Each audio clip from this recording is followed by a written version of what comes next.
La tragedia de Teresa Blanco, 1886, Michoacán. La novia que vio llorar al padre.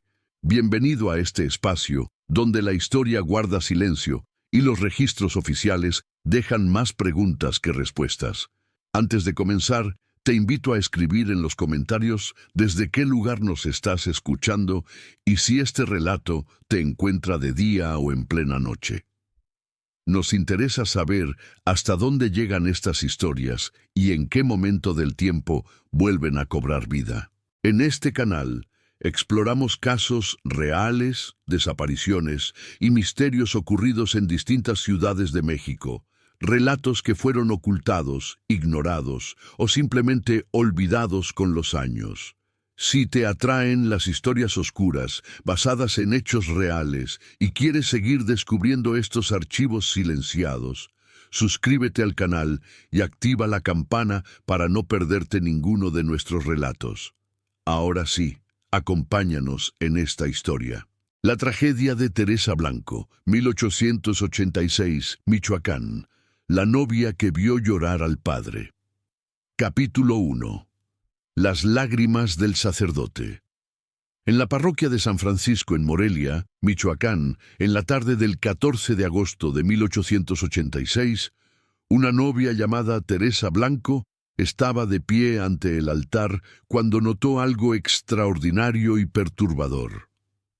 El padre Lorenzo Medina, quien estaba oficiando su ceremonia de matrimonio, tenía lágrimas corriendo por sus mejillas. No eran lágrimas discretas que pudieran ser atribuidas a emoción apropiada ante la belleza de un sacramento. Eran lágrimas de angustia evidente, lágrimas que el padre Medina intentaba controlar, pero que fluían sin importar cuánto tratara de detenerlas. Sus manos temblaban mientras sostenía el misal. Su voz se quebraba cuando pronunciaba las palabras rituales. Y cuando sus ojos se encontraron con los de Teresa durante un momento, ella vio en ellos algo que la heló. No era alegría pastoral, sino horror profundo y culpa devastadora. «Padre, ¿se encuentra bien?». Teresa había susurrado con preocupación genuina, pausando la ceremonia para preguntar. El padre Medina había cerrado los ojos brevemente, había respirado profundo como si estuviera reuniendo coraje para algo terrible, y había respondido con voz que apenas era audible: «Continúa, hija. Por favor, continúa». Pero había algo en su tono, en la manera en que pronunció las palabras «por favor», que sonaba menos como instrucción litúrgica y más como súplica desesperada. Como si estuviera rogándole que hiciera algo, aunque Teresa no podía comprender qué. El prometido de Teresa, don Ricardo Fuentes, quien estaba de pie junto a ella con expresión de satisfacción apenas contenida, había lanzado mirada de advertencia al padre Medina, mirada que decía claramente: «Continúa con la ceremonia, no digas nada, o sufrirás las consecuencias». Y el padre Medina, temblando visiblemente, había continuado. Había pronunciado las bendiciones con voz quebrada. Había preguntado a Teresa y Ricardo si aceptaban uno al otro. Había colocado los anillos en sus dedos. Y había pronunciado las palabras finales que los declaraban esposo y esposa. Pero durante toda la ceremonia, las lágrimas no habían dejado de fluir por su rostro envejecido. Y cuando Teresa había salido de la iglesia del brazo de su nuevo esposo, había mirado hacia atrás una última vez y había visto al padre Medina arrodillado ante el altar, su cuerpo sacudido por sollozos que ya no intentaba ocultar, sus labios moviéndose en lo que claramente eran oraciones desesperadas. Teresa Blanco moriría apenas 6 días después de esa ceremonia, encontrada con el cuello quebrado al pie de las escaleras de su casa matrimonial, en circunstancias que oficialmente serían declaradas como caída accidental, pero que la investigación posterior revelaría como asesinato brutal por el mismo hombre que la había llevado al altar. Y las lágrimas del padre Medina, esas lágrimas que habían perturbado tanto a Teresa y a los invitados durante la ceremonia, finalmente serían comprendidas como lo que realmente eran. Lágrimas de un hombre de Dios que sabía que estaba participando en la entrega de una mujer inocente a su asesino. Lágrimas de culpa por permitir que un matrimonio procediera cuando sabía que el novio era asesino que ya había matado a su prometida anterior de exactamente la misma manera. Esta es la historia de Teresa Blanco, quien fue advertida por las lágrimas del sacerdote que algo estaba terriblemente mal con su matrimonio, pero quien no pudo comprender el mensaje hasta que fue demasiado tarde. Es la historia de cómo el padre Lorenzo Medina fue chantajeado y amenazado para oficiar matrimonio que sabía terminaría en asesinato, atrapado entre su deber sacerdotal y su miedo a las consecuencias de revelar lo que sabía. Y es la historia de cómo después de la muerte de Teresa, cuando el padre Medina finalmente encontró coraje para confesar lo que sabía, su testimonio revelaría no solo un asesinato, sino una serie de crímenes conectados, una red de chantaje y violencia que había atrapado múltiples víctimas en su red mortal. Para comprender esta historia completa, debemos comenzar no con las lágrimas del sacerdote, sino con la región donde ocurrió, con la familia cuya hija sería sacrificada, con el asesino que había perfeccionado su método de matar prometidas, y con el sacerdote cuyo silencio forzado le costaría su alma. Capítulo 2. Michoacán en el Porfiriato consolidado. El año de 1886 encontró al estado de Michoacán en pleno porfiriato. El régimen de Porfirio Díaz, que había traído orden superficial, pero también represión considerable, crecimiento económico para élites, pero continuación de pobreza para mayorías, y modernización selectiva que beneficiaba principalmente a aquellos con conexiones políticas apropiadas. Morelia, capital de Michoacán y ciudad donde ocurriría el asesinato de Teresa Blanco, era una de las ciudades coloniales más hermosas de México. Fundada en 1541 como Valladolid, había sido renombrada Morelia en 1828 en honor a José María Morelos, el héroe de la independencia que había nacido allí. Para 1886, Morelia tenía aproximadamente 35,000 habitantes y era centro administrativo, educativo y religioso de importancia considerable. La arquitectura de Morelia era predominantemente barroca y neoclásica, construida en cantera rosa característica que daba a la ciudad brillo distintivo, particularmente al atardecer, cuando la luz del sol transformaba los edificios en tonos de rosa y dorado. La catedral, con sus 2 torres gemelas dominando el paisaje urbano, era una de las más impresionantes de México. Y el acueducto colonial, con sus 253 arcos, transportaba agua desde las colinas circundantes hacia el centro de la ciudad. La economía de Michoacán en 1886 estaba basada principalmente en agricultura, maíz, trigo y frijol en los valles, aguacate y caña de azúcar en las tierras bajas más cálidas. Había también industria textil modesta, producción de cerámica y artesanía, y comercio en la capital. Pero la distribución de riqueza era extremadamente desigual, con la mayoría de las tierras agrícolas productivas concentradas en manos de hacendados que empleaban peones en condiciones cercanas a la servidumbre. La sociedad moreliana estaba profundamente estratificada y conservadora. En la cúspide estaban las familias de hacendados y grandes comerciantes, muchas de las cuales tenían linajes que se remontaban al período colonial. Había clase media pequeña de profesionales, empleados gubernamentales y comerciantes menores. Y la mayoría de la población consistía en trabajadores urbanos, artesanos, sirvientes y peones agrícolas. La Iglesia Católica mantenía influencia considerable en Michoacán a pesar de las leyes de reforma que habían intentado limitar el poder eclesiástico. La archidiócesis de Morelia era una de las más importantes de México, y el clero era numeroso y bien organizado. Las familias de élite mantenían conexiones cercanas con la iglesia, y la religiosidad era parte integral de la identidad social. Para las mujeres de las familias de élite y clase media de Morelia en 1886, la vida estaba definida por restricciones significativas y expectativas tradicionales. La educación era limitada principalmente a religión, costura, música y administración doméstica básica. El matrimonio era casi inevitable, típicamente arreglado por familias con consideraciones de propiedad, linaje y posición social dominando las decisiones. Y una vez casadas, las mujeres existían en estado de subordinación legal, casi completa a sus esposos. Era en este contexto que el chantaje de sacerdotes y la complicidad forzada en crímenes podían ocurrir. Porque los sacerdotes, a pesar de su posición de autoridad moral, eran también vulnerables a presiones, amenazas y manipulación.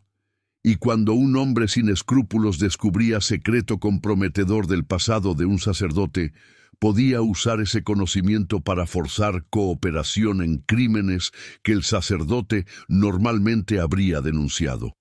Esto era exactamente lo que había sucedido con el padre Lorenzo Medina y Ricardo Fuentes. Y la ceremonia de matrimonio de Teresa Blanco, con el sacerdote llorando abiertamente mientras pronunciaba las palabras rituales, era culminación de chantaje que había comenzado meses antes. Capítulo 3. Teresa Blanco y su familia honorable. Teresa Blanco había nacido en el año de 1863 en Morelia. Su padre, don Eduardo Blanco, era notario respetable que administraba documentación legal de propiedades, testamentos y contratos para familias de la élite moreliana. No era miembro de la clase más alta, pero la profesión legal le había proporcionado posición social respetable, ingresos suficientes para vida cómoda. Su madre, doña Mariana, era de familia de comerciantes textiles que había perdido gran parte de su fortuna durante las guerras del siglo, pero que mantenía conexiones sociales valiosas. El matrimonio entre don Eduardo y doña Mariana había sido tanto romántico como socialmente apropiado, uniendo profesión legal con conexiones comerciales. Teresa era la mayor de 4 hijos. Sus hermanos menores, Isabel, Roberto y Carmen, tenían 20, 18 y 15 años respectivamente en 1886. Y la estructura familiar, con Teresa como hija mayor, había creado expectativa de que haría matrimonio apropiado que ayudaría a establecer conexiones beneficiosas para sus hermanos menores. A sus 23 años, Teresa era joven de belleza modesta, pero carácter excepcional. Tenía rostro expresivo con ojos inteligentes que no perdían detalles, cabello castaño que usaba en trenza simple y constitución delgada que daba impresión de fragilidad, aunque en realidad tenía fuerza considerable de carácter. Había recibido educación mejor que la típica para mujeres de su clase, asistiendo a escuela administrada por monjas, donde había estudiado no solo materias tradicionales, sino también literatura, historia y algo de matemáticas. Pero lo que más la definía era su cualidad de observación aguda y su intuición sobre las personas. Teresa tenía capacidad casi inquietante de leer emociones en rostros de otros, de detectar inconsistencias en historias, de sentir cuando algo no era como parecía en superficie. Era cualidad que la hacía excelente juez de carácter, pero que también la hacía vulnerable a sufrimiento cuando detectaba falsedad o maldad en aquellos a su alrededor sin poder hacer nada al respecto. El cortejo de Teresa por Ricardo Fuentes había comenzado en mayo de 1886. Ricardo había sido presentado a la familia Blanco por conocidos mutuos como viudo respetable de 32 años que había perdido trágicamente a su primera prometida apenas un año antes en accidente terrible. Es hombre de medios considerables, don Eduardo le había dicho a su familia cuando el interés de Ricardo en Teresa se había vuelto claro. Posee propiedades de alquiler en el centro de Morelia y tiene inversiones en negocios comerciales, y aunque perdió a su prometida anterior de manera trágica, está listo para comenzar nueva vida. Teresa había estado inmediatamente reservada sobre Ricardo, no porque pudiera identificar algo específicamente criminal en él, sino porque había algo en sus ojos, algo en la manera en que la miraba, que la inquietaba profundamente. Era como si estuviera evaluándola como objeto en lugar de conocerla como persona. «Hay algo que no me gusta en él», Teresa le había dicho a su madre durante las primeras semanas del cortejo. «No puedo señalar exactamente qué, pero cuando estoy cerca de él siento peligro». «Estás siendo demasiado sensible», doña Mariana había respondido, desestimando las preocupaciones de su hija de manera que se había vuelto familiar. «Ricardo es hombre honorable que ha sufrido pérdida. Tu cautela es natural, pero no debes dejar que te impida aceptar oportunidad apropiada». Pero la intuición de Teresa no era infundada. Había notado cosas sobre Ricardo que otros ignoraban. La manera en que su sonrisa no alcanzaba sus ojos, como sus historias sobre su prometida anterior cambiaban levemente cada vez que las contaba, el hecho de que parecía no sentir emoción genuina cuando hablaba de su pérdida trágica. Y había momento específico que había alarmado a Teresa particularmente. Durante paseo por el jardín público, un perro callejero se había acercado a ellos buscando comida. Ricardo, sin provocación, había pateado al animal con violencia, que dejaba claro que no era simplemente defensa, sino crueldad deliberada. Y cuando Teresa había protestado, Ricardo había reído y había dicho: «Es solo perro. No importa». Eran palabras que revelaban falta de empatía fundamental, incapacidad de valorar sufrimiento de otros seres que Teresa había reconocido como señal de peligro. Pero cuando había expresado estas preocupaciones a su familia, habían sido desestimadas como sensibilidad excesiva o malinterpretación de incidente menor. El compromiso había sido formalizado en julio a pesar de las objeciones continuas de Teresa. Y durante las semanas finales antes de la boda, Teresa había desarrollado ansiedad creciente que manifestaba físicamente. No podía dormir bien. Tenía dolores de cabeza frecuentes y experimentaba sensación persistente de temor que no podía explicar, pero que no podía ignorar. «Siento que algo terrible va a suceder», le había dicho a su hermana Isabel la noche antes de la boda. «Como si estuviera caminando hacia trampa que no puedo ver, pero que puedo sentir esperándome». Eran palabras que resultarían ser proféticamente precisas. Capítulo 4. Ricardo Fuentes y su historial asesino.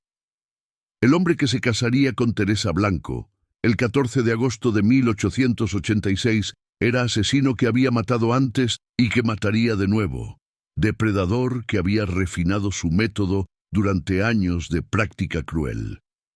Ricardo Fuentes había nacido en el año de 1854 en Morelia, en familia de comerciantes de clase media. Su infancia había sido marcada por señales que, en retrospectiva, predecían claramente lo que se convertiría: crueldad hacia animales que comenzó cuando era niño pequeño, falta de empatía hacia otros niños que lastimaba durante juegos, y habilidad inquietante de mentir convincentemente incluso cuando evidencia de su culpabilidad era clara. Para su adolescencia, Ricardo había comenzado a cometer crímenes más serios, robos, fraudes menores, violencia ocasional que apenas lograba evitar consecuencias legales mediante mentiras hábiles y manipulación de testigos. Y para sus 20 años había desarrollado patrón de comportamiento que definiría el resto de su vida. Cortejaba mujeres jóvenes de familias con propiedades o dinero, se comprometía con ellas y luego las asesinaba en circunstancias que parecían ser accidentes, heredando o robando lo que podía antes de desaparecer y comenzar el ciclo de nuevo en otra ciudad. Su primera víctima conocida había sido Lucía Mendoza en Guadalajara en 1878. Se habían comprometido, pero Lucía había muerto 2 semanas antes de la boda programada, cayendo accidentalmente de balcón del segundo piso. Ricardo había expresado dolor apropiado, había ayudado a organizar el funeral, y luego había desaparecido con joyería considerable que Lucía le había prestado para evaluación por joyero. Su segunda víctima había sido Ana Ruiz en Querétaro en 1880. Misma historia. Compromiso, muerte accidental, esta vez ahogamiento en río durante paseo romántico, expresiones de dolor y desaparición con objetos de valor. Y su tercera víctima había sido Esperanza Torres, en Morelia, en 1885, apenas un año antes de que comenzara a cortejar a Teresa. Esperanza era hija de comerciante próspero, y su dote había sido considerable. Se habían comprometido en marzo de 1885, pero Esperanza había muerto en mayo, cayendo por las escaleras en su propia casa en circunstancias que oficialmente fueron declaradas como accidente trágico. Ricardo había heredado parte de la dote de Esperanza, según acuerdo prematrimonial que habían firmado, aproximadamente 3,000 pesos, suma considerable para la época. Y con ese dinero había establecido presencia más permanente en Morelia, comprando propiedades de alquiler y haciendo inversiones que le daban apariencia de respetabilidad sólida. Pero había complicación con el asesinato de Esperanza. Había testigo, no testigo del asesinato mismo, sino alguien que conocía secreto que podría conectar Ricardo a crímenes anteriores. Y ese testigo era el padre Lorenzo Medina, quien había sido confesor de Esperanza. Semanas antes de su muerte, Esperanza había ido a confesión con el padre Medina, y en el secreto del confesionario había expresado sus dudas sobre Ricardo, sus miedos sobre inconsistencias que había notado en sus historias, y específicamente había mencionado que había escuchado rumores de que prometida anterior de Ricardo en otra ciudad también había muerto en accidente. «Padre, tengo miedo», Esperanza había confesado. «Hay algo en Ricardo que me aterra. Y estos rumores, ¿qué pasa si es peligroso? ¿Qué pasa si no es quien dice ser?»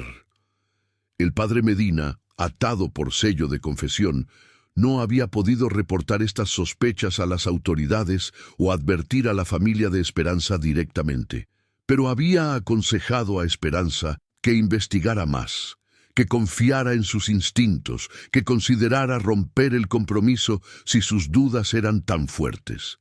Pero antes de que Esperanza pudiera actuar sobre este consejo, había muerto. Y el padre Medina, aunque no podía probar nada, había sospechado fuertemente que Ricardo Fuentes había asesinado a la mujer, quien había venido a él buscando guía espiritual. Fue esta sospecha, esta culpa de no haber podido proteger a Esperanza, que Ricardo eventualmente descubriría y explotaría para chantajear al padre Medina. Capítulo 5. El padre Medina y el chantaje. El padre Lorenzo Medina tenía 62 años en 1886. Había servido como sacerdote en Morelia durante casi 40 años, construyendo reputación de hombre devoto, compasivo y dedicado a su rebaño. Era confesor confiable, consejero sabio y figura paterna espiritual para cientos de familias en su parroquia. Pero como todos los seres humanos, el padre Medina tenía secreto en su pasado, secreto que había guardado cuidadosamente durante décadas, secreto que lo hacía vulnerable a chantaje por aquellos sin escrúpulos suficientes para explotarlo. En su juventud, antes de entrar en seminario, Lorenzo Medina había estado comprometido para casarse. Su prometida, una joven llamada Catalina, había muerto en accidente de carruaje semanas antes de su boda. Devastado por la pérdida, Lorenzo había entrado en seminario, dedicando su vida a Dios en lugar de familia que había esperado tener. Pero había complicación. Catalina había estado embarazada cuando murió. Habían sido íntimos antes del matrimonio, transgresión seria en sociedad católica de la época.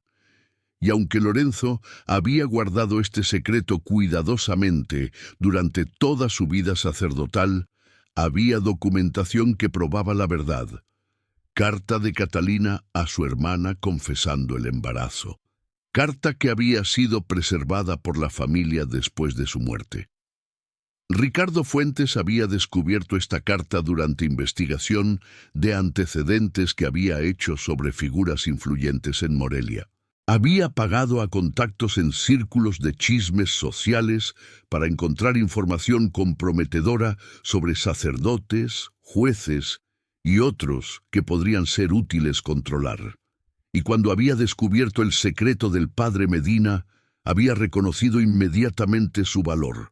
El chantaje había comenzado en junio de 1886, 2 meses después de que Ricardo había comenzado a cortejar a Teresa Blanco. Ricardo había visitado al padre Medina en su rectoría, había cerrado la puerta para privacidad y había colocado la carta de Catalina sobre el escritorio del sacerdote. «¿Reconoce esto, padre?», había preguntado con sonrisa que no contenía calidez. El padre Medina, mirando la carta que no había visto en décadas, pero que reconocía instantáneamente, había sentido su corazón hundirse. ¿Dónde obtuvo esto? Eso no importa. Ricardo había respondido. Lo que importa es que la tengo. Y puedo usarla para destruir todo lo que ha construido durante 40 años. Imagina el escándalo. Padre respetado que engendró hijo fuera del matrimonio antes de entrar en seminario, que mintió durante su ordenación sobre su castidad previa, que ha vivido hipócritamente durante décadas, predicando moralidad que él mismo violó. ¿Qué quiere? El padre Medina había preguntado, su voz apenas un susurro. Su cooperación, Ricardo había respondido. Voy a casarme pronto, y cuando llegue ese momento, usted oficiará la ceremonia sin hacer preguntas, sin expresar dudas, sin importar lo que sospeche o sepa sobre mí. ¿Por qué necesitaría asegurar mi silencio a menos que...? El padre Medina había comenzado, y entonces la comprensión terrible había llegado. Usted mató a Esperanza Torres y planea matar a quien sea que se case con usted a continuación. Esperanza vino a usted en confesión, ¿no es así? Ricardo había dicho con satisfacción de alguien que ha confirmado sospecha. Y usted no pudo hacer nada debido al sello de confesión. Debe haber sido frustrante, padre. Saber que ella estaba en peligro, pero ser incapaz de advertirla apropiadamente. Es usted monstruo, el padre Medina había dicho con voz que temblaba de horror e impotencia. Soy hombre práctico, Ricardo había corregido. Y usted, padre, va a ayudarme a ser práctico con mi próxima prometida. Porque si se niega, si intenta advertir a alguien, si causa cualquier problema, esta carta será entregada al obispo, a los periódicos y a toda la sociedad de Morelia. Su vida como sacerdote terminará en desgracia. Y el padre Medina, atrapado entre proteger su reputación y proteger víctima inocente futura de Ricardo, había cometido decisión que lo atormentaría por el resto de su vida. Había acordado cooperar, había elegido su propia protección sobre el bienestar de mujer que ni siquiera conocía todavía. Era decisión que llevaría directamente a las lágrimas que derramaría durante la ceremonia de boda de Teresa Blanco, lágrimas de culpa por entregar a mujer inocente a su asesino conocido. Capítulo 6. La ceremonia y el mensaje no comprendido. La ceremonia de boda del 14 de agosto de 1886 comenzó a las 4 de la tarde en la parroquia de San Francisco. Aproximadamente 100 invitados asistieron, llenando los bancos de la iglesia con mezcla de familia, amigos y conocidos comerciales de ambas familias. Teresa había llegado del brazo de su padre, vestida en satén blanco con encaje modesto, su rostro mostrando no la alegría que típicamente irradiaba una novia, sino expresión de resignación y ansiedad apenas contenida.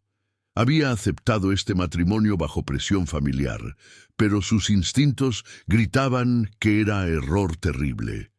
Ricardo esperaba en el altar con expresión de satisfacción que aquellos que lo conocían bien podrían haber reconocido como triunfo depredador en lugar de alegría matrimonial. Y el padre Lorenzo Medina, vestido en sus ornamentos sacerdotales, esperaba también, su rostro ya mostrando tensión de lo que estaba a punto de hacer, de la complicidad en crimen que Ricardo le había forzado a aceptar.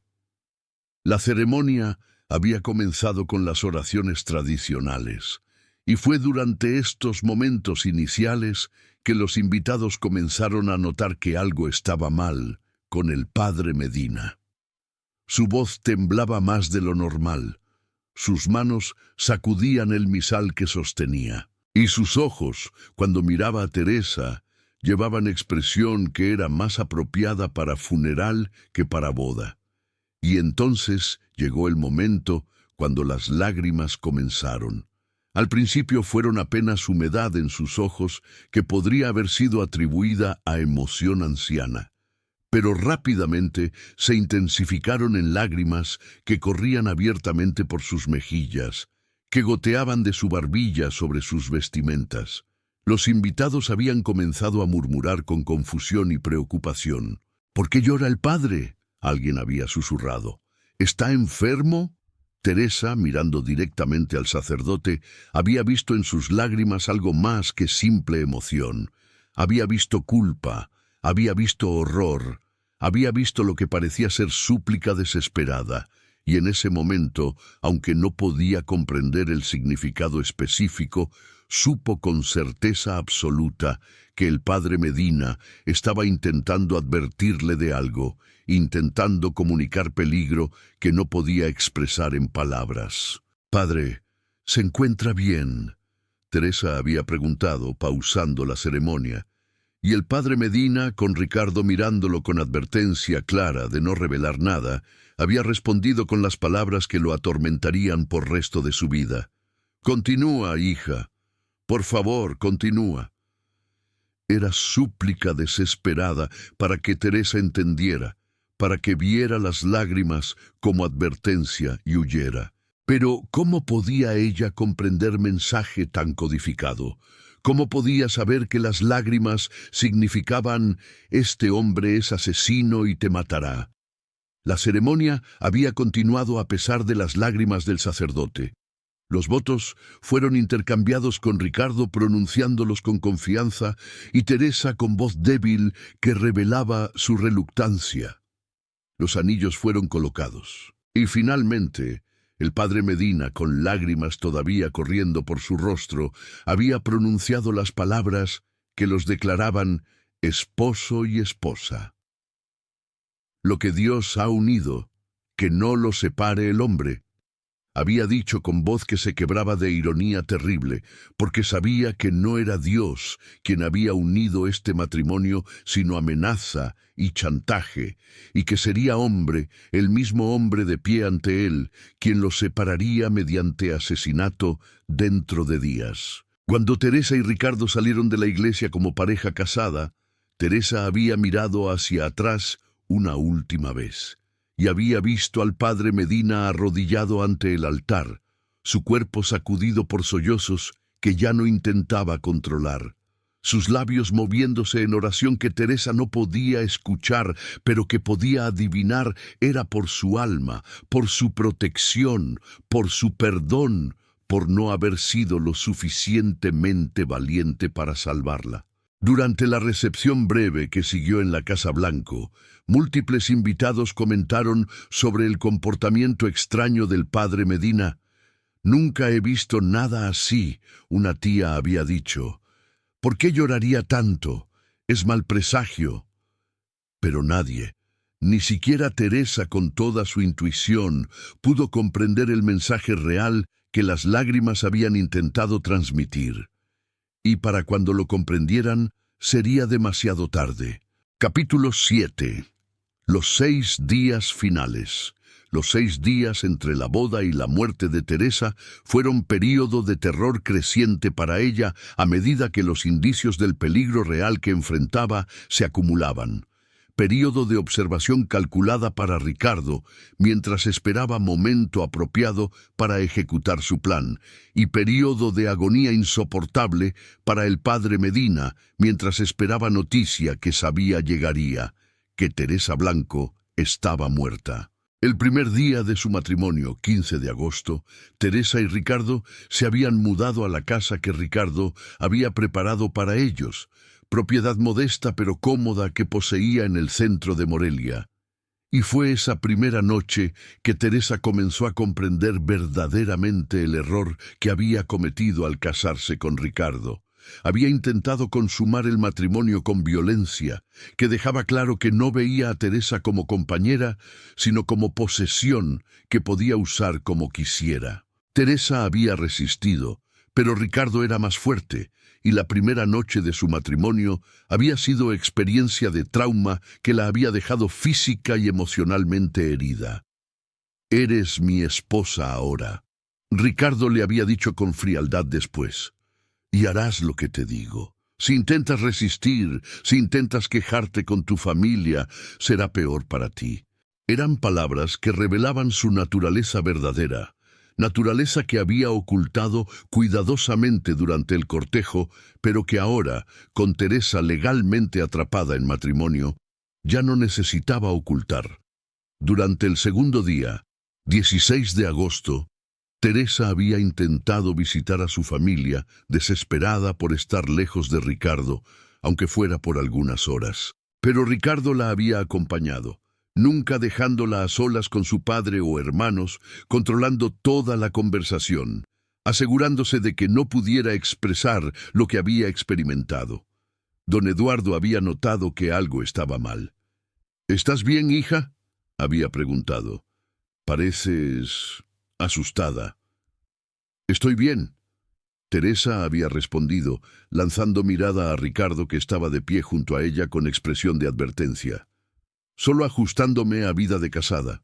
Pero don Eduardo, quien conocía a su hija bien, había visto en sus ojos lo que no podía decir: terror, súplica silenciosa por ayuda que no sabía cómo pedir.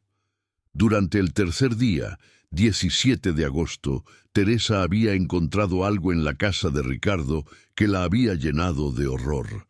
Una caja escondida en armario que contenía joyería de mujer, joyería que claramente no era nueva sino usada, joyería que llevaba grabados con nombres que Teresa no reconocía. Una de las piezas era medallón con inscripción: «Para Esperanza, con amor eterno». Y Teresa recordó que Esperanza Torres había sido la prometida anterior de Ricardo, la que había muerto en accidente. ¿Por qué tendría Ricardo su joyería escondida en lugar de haberla devuelto a su familia? Había también anillo con inscripción diferente: «Para Ana, mi amor», y brazalete con otro nombre: «Lucía». Eran trofeos. Teresa lo comprendió con certeza helada. Ricardo había guardado joyería de mujeres anteriores como recuerdos de sus crímenes, y eso significaba que Esperanza no había sido su única víctima. Había habido otras, posiblemente muchas otras.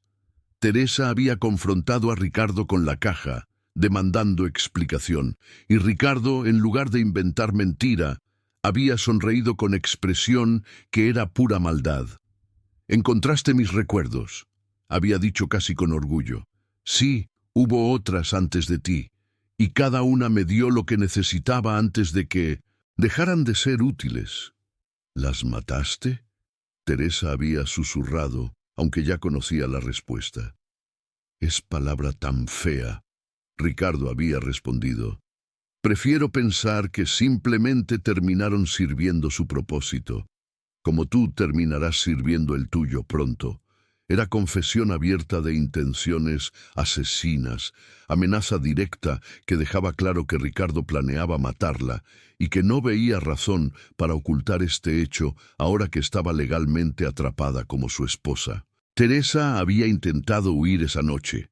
Había esperado hasta que Ricardo estaba dormido, había empacado bolsa pequeña con posesiones esenciales y había intentado salir silenciosamente de la casa.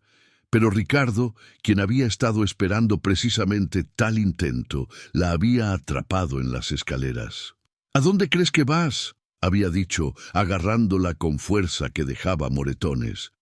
«Lejos de ti», Teresa había respondido con desafío nacido de desesperación.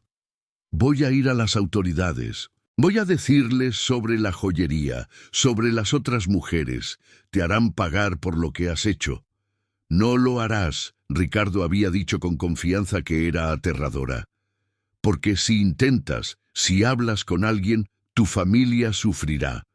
Tu padre, tus hermanas, tu hermano, todos sufrirán accidentes como el que estás a punto de sufrir. ¿Comprendes?». Y Teresa, atrapada entre salvar su propia vida y proteger a su familia, había comprendido que no tenía opciones buenas, solo elecciones imposibles. Durante los días 4 y 5, 18 y 19 de agosto, Teresa había existido en estado de terror paralizante, sabiendo que Ricardo planeaba matarla, pero sin saber cuándo o cómo, sin poder escapar, sin poner a su familia en peligro. Había intentado una vez más enviar mensaje desesperado a su padre, escribiendo carta breve que había dado a sirvienta para entregar. Pero Ricardo había interceptado la carta, la había leído y había castigado a Teresa con violencia que la había dejado con costilla fracturada. «No hay escape», había dicho. «Acepta tu destino». Y en la noche del 6º día, 20 de agosto, Ricardo finalmente ejecutó su plan. Capítulo 8. La muerte en las escaleras. La muerte de Teresa Blanco ocurrió aproximadamente a las 9 de la noche del 20 de agosto de 1886. Oficialmente, según lo que Ricardo reportaría a las autoridades, ella había tropezado en las escaleras mientras descendía del 2º piso. Había caído y se había quebrado el cuello en la caída. Pero la realidad fue mucho más brutal.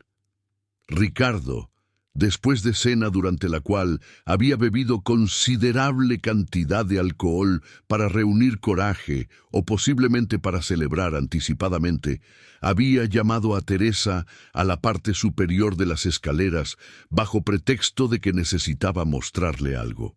Teresa, sabiendo que este podría ser el momento que había estado temiendo, había subido lentamente, cada paso requiriendo voluntad de forzarse a continuar hacia lo que sabía era probable su muerte. En la parte superior de las escaleras, Ricardo había estado esperando con expresión que era mezcla de anticipación y frialdad calculada. «Es hora», había dicho simplemente. «Por favor». Teresa había rogado una última vez. «No tienes que hacer esto. Prometo no decir nada. Simplemente déjame ir. Puedes quedarte con todo, solo déjame vivir». «No puedo hacer eso», Ricardo había respondido con tono que era casi apologético, pero que no contenía compasión genuina. «Eres riesgo, y he aprendido a no dejar riesgos vivos. Esperanza fue riesgo, y ahora está muerta. Tú eres riesgo, y pronto estarás muerta también. y entonces había atacado. Había agarrado a Teresa, la había girado para que diera la espalda a las escaleras y había empujado con toda su fuerza. Teresa había intentado agarrarse de la barandilla, pero el empujón había sido demasiado fuerte. Había caído hacia atrás, cayendo por 15 escalones antes de golpear el suelo de abajo. Y el impacto, particularmente el golpe de su cabeza y cuello contra el piso de baldosas, había sido fatal. Ricardo había descendido las escaleras lentamente, había verificado que Teresa estaba muerta verificando su pulso y entonces había comenzado su actuación. Había gritado por ayuda, había corrido a la calle llamando a vecinos, había actuado el esposo horrorizado que había presenciado caída accidental terrible de su esposa. ¡Se cayó!, había gritado a los vecinos que llegaron corriendo. Estaba en las escaleras y se cayó. ¡Dios mío! Mi esposa se cayó. El doctor Felipe Torres, quien vivía cerca, fue convocado inmediatamente. Y cuando examinó el cuerpo de Teresa, había confirmado que había muerto de trauma severo a la cabeza y cuello consistente con caída por las escaleras. Fue muerte instantánea. El doctor le había dicho a Ricardo con simpatía genuina, creyendo completamente que había sido accidente. No sufrió. Pero eso era mentira. Teresa había sufrido tremendamente durante los 6 días de su matrimonio. Había vivido con terror constante. Había sido torturada física y emocionalmente. Y su muerte, aunque había sido rápida, había sido precedida por días de agonía psicológica. Cuando don Eduardo fue notificado de la muerte de su hija, había corrido a la casa de Ricardo con su familia. Y cuando había visto el cuerpo de Teresa al pie de las escaleras, su rostro congelado en expresión de terror que ninguna caída accidental explicaría completamente, había sentido en su corazón que esto no era accidente, sino asesinato. ¿Qué pasó exactamente?, había demandado a Ricardo. Estaba descendiendo las escaleras. Ricardo había respondido con historia preparada. Creo que tropezó. Cayó antes de que pudiera alcanzarla. Fue terrible. Intenté salvarla, pero sucedió tan rápido. Pero don Eduardo, mirando la escena, notando los moretones en los brazos de Teresa, que eran claramente de días anteriores, viendo la costilla fracturada que el doctor había notado durante su examen, comenzó a sospechar que había mucho más en la muerte de su hija de lo que Ricardo admitía. Y sería esta sospecha combinada con testimonio crucial de fuente inesperada que eventualmente llevaría a la exposición completa de los crímenes de Ricardo Fuentes. Capítulo 9. La confesión del padre Medina. El padre Lorenzo Medina escuchó sobre la muerte de Teresa Blanco en la mañana del 21 de agosto, día después de que ocurriera. Y cuando recibió la noticia, cuando comprendió que su peor temor se había realizado, que la mujer cuyas lágrimas había llorado durante su ceremonia de boda ahora estaba muerta exactamente como había sabido que estaría, algo dentro de él se rompió. Durante casi 40 años como sacerdote, había servido a Dios y a su congregación con devoción. Había mantenido secretos de confesión incluso cuando había sido difícil. Había guiado a pecadores hacia redención, había consolado a afligidos, había celebrado sacramentos con reverencia, pero había fallado a Teresa Blanco de manera fundamental. Había permitido que miedo a exposición de su propio secreto lo paralizara cuando debería haber encontrado manera de advertirla, de protegerla, de denunciar a Ricardo Fuentes sin importar las consecuencias personales. Y ahora Teresa estaba muerta, y su sangre estaba en las manos del padre Medina tanto como en las manos de Ricardo. Era culpa insoportable que el padre Medina ya no podía cargar. Y así, en la tarde del 21 de agosto, había ido al comisario de Morelia, don Martín Gutiérrez, y había solicitado reunión privada urgente. Necesito hacer confesión, el padre Medina había dicho cuando estaban solos en la oficina del comisario. No confesión religiosa, sino confesión legal. Necesito decirle lo que sé sobre Ricardo Fuentes y la muerte de Teresa Blanco. Y entonces, con voz que temblaba de emoción pero que nunca vaciló en su determinación de decir toda la verdad, el padre Medina había contado todo. Cómo Esperanza Torres había venido a él, en confesión, expresando temores sobre Ricardo, mencionando rumores de prometida anterior, que había muerto en circunstancias sospechosas. Cómo Esperanza había muerto poco después. Cómo Ricardo había venido a él con carta comprometedora del pasado del padre, usando chantaje para forzarlo a oficiar el matrimonio de Teresa sin expresar dudas. Cómo había llorado durante la ceremonia, intentando advertir a Teresa de manera que no pudiera hacer directamente. Y cómo ahora, con Teresa muerta, ya no podía permanecer silencioso sin importar las consecuencias para él mismo. Soy culpable de complicidad en su muerte, el padre Medina había concluido. Sabía que Ricardo era asesino, sabía que planeaba matar a Teresa, y permanecí silencioso por cobardía, por miedo a exposición de mi propio pasado. Merezco ser castigado por esto.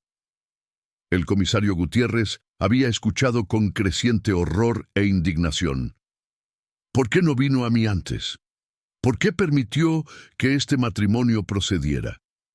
Porque fui débil, el padre Medina había respondido con honestidad devastadora. Porque valoré mi reputación más que la vida de mujer inocente, y ahora tendré que vivir con esa decisión por el resto de mi vida. Necesitaré todo lo que sabes sobre Ricardo Fuentes, el comisario había dicho. Nombres de víctimas anteriores, evidencia de sus crímenes, todo. Y el padre Medina había proporcionado todo. Nombres de Esperanza Torres, menciones de Ana Ruiz y Lucía Mendoza que Esperanza había mencionado, detalles de las amenazas de Ricardo, descripción de la carta que Ricardo había usado para chantaje. Con esta información, el comisario Gutiérrez había ordenado investigación inmediata de Ricardo Fuentes. Y cuando investigadores habían registrado su casa bajo orden judicial, habían encontrado la caja de joyería que Teresa había descubierto. Trofeos de sus víctimas anteriores que Ricardo había sido suficientemente arrogante para mantener como recuerdos de sus crímenes. Cuando Ricardo fue confrontado con evidencia y acusado del asesinato de Teresa, había intentado mantener su historia de caída accidental. Pero cuando le mostraron la joyería, cuando le dijeron que el padre Medina había confesado todo, cuando quedó claro que su red de mentiras estaba desmoronándose, finalmente había confesado. Sí, las maté, había dicho con tono que era casi indiferente. Todas ellas, Esperanza, y antes de ella Ana y Lucía, y otros, y Teresa. ¿Por qué? Porque eran lucrativas, y porque podía.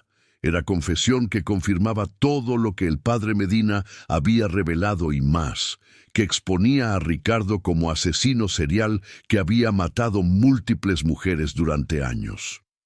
Capítulo 10. El juicio y las consecuencias. El juicio de Ricardo Fuentes comenzó en octubre de 1886 y se convirtió en sensación que dominó conversaciones en Morelia durante semanas. Era caso que combinaba elementos que fascinaban y horrorizaban: asesinatos múltiples de mujeres jóvenes, chantaje de sacerdote respetado y revelación de secreto que había permitido crímenes continuar. La evidencia contra Ricardo era abrumadora. La caja de joyería proporcionaba evidencia física de conexiones a víctimas múltiples. El testimonio del padre Medina establecía conocimiento previo y premeditación.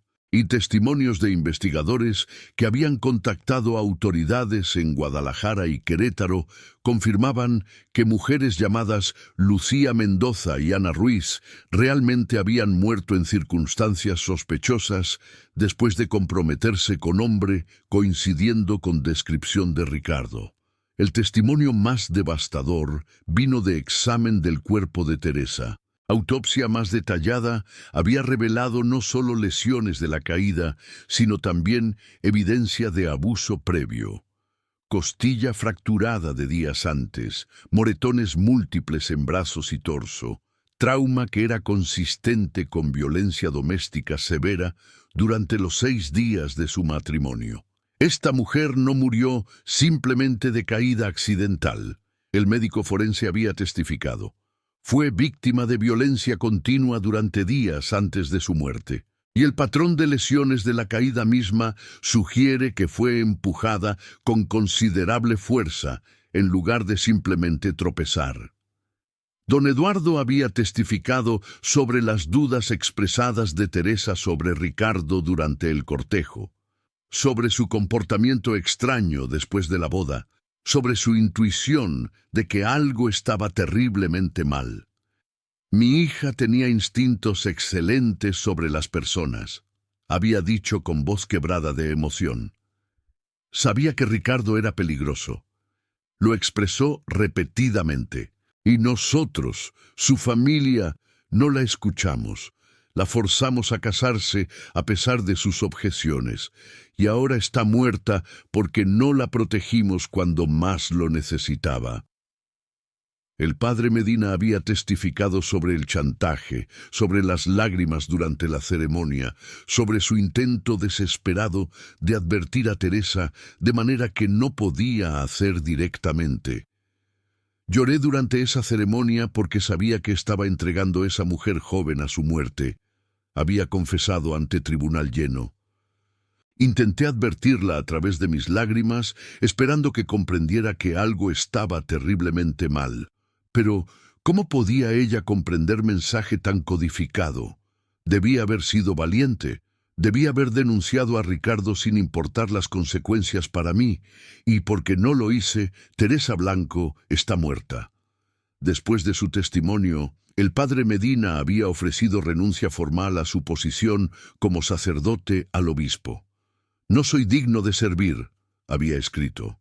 Fallé en mi deber más fundamental, proteger al inocente del mal. Pero el obispo, después de consideración cuidadosa, había rechazado la renuncia.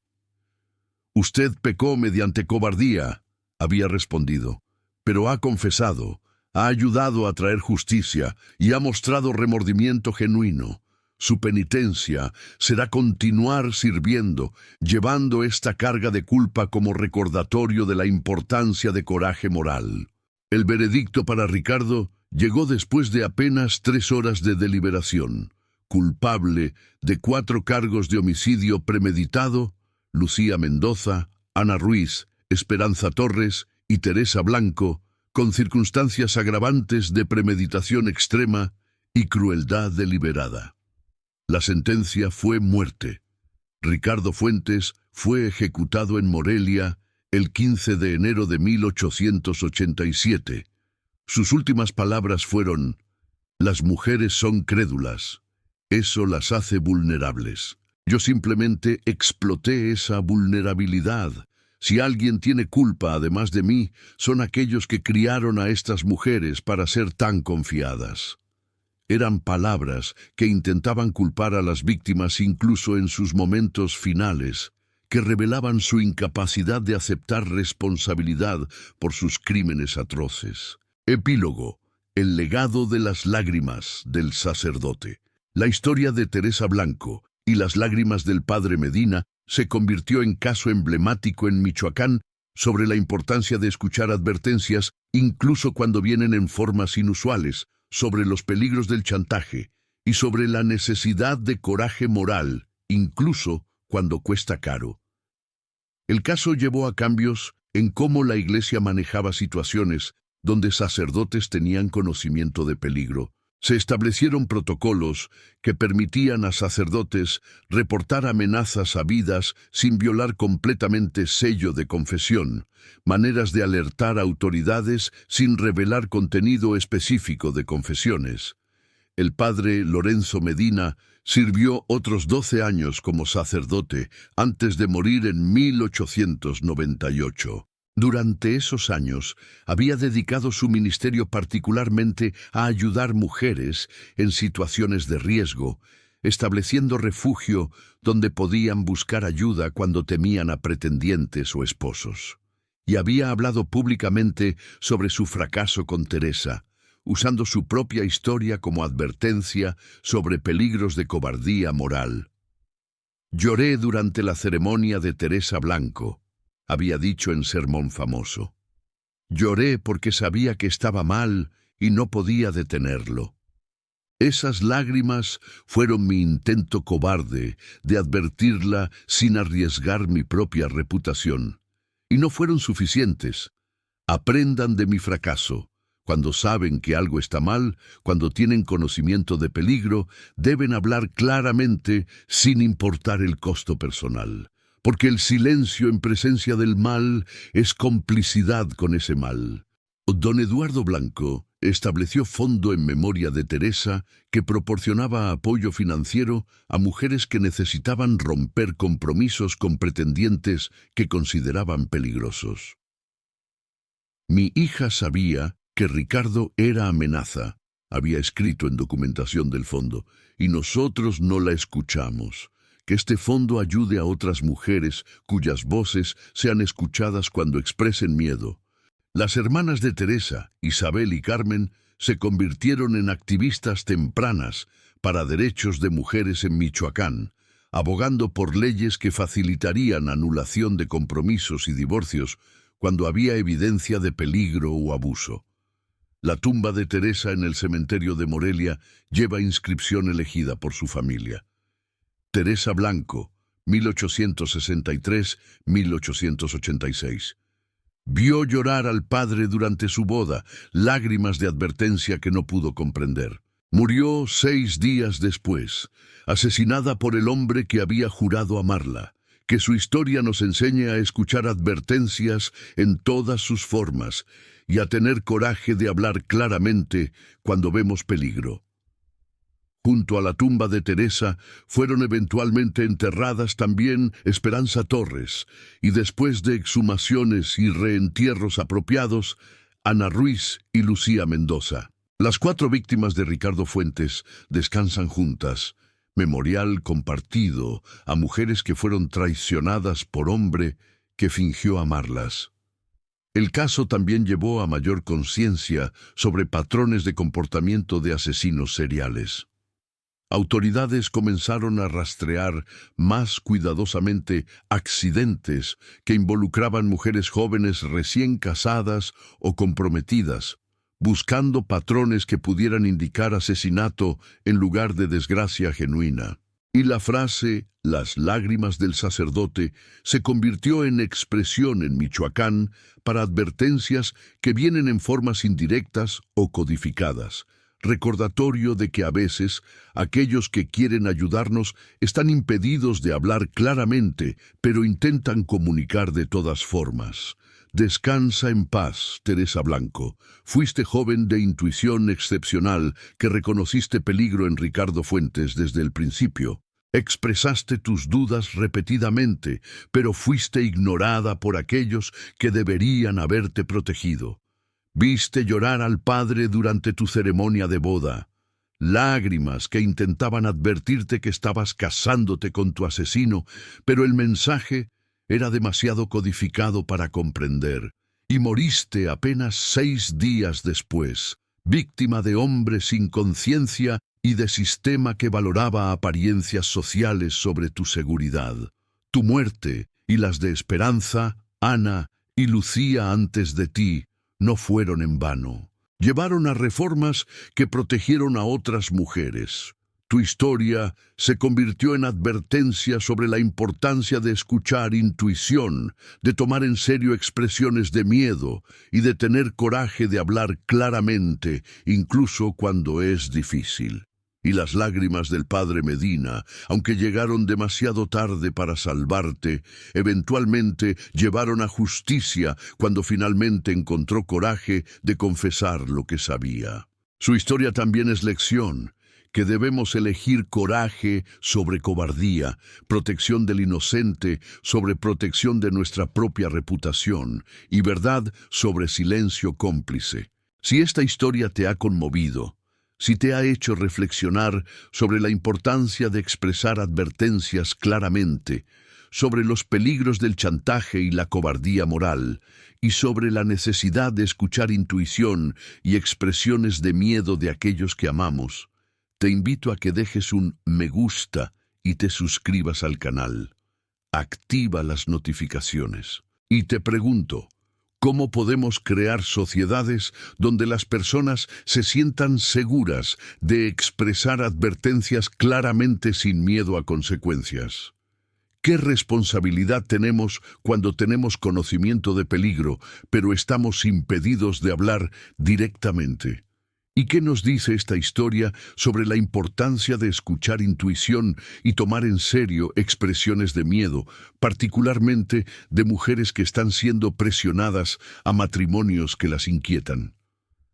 Comparte tus pensamientos en comentarios. Gracias por escuchar la historia de la novia que vio llorar al padre, la mujer que recibió advertencia codificada durante su ceremonia de boda, pero que no pudo comprenderla hasta que fue demasiado tarde, víctima de asesino serial y de cobardía de aquellos que podrían haberla salvado. Que su memoria nos enseñe coraje, claridad en comunicación de peligro y respeto por intuición y expresiones de miedo. Hasta el próximo caso.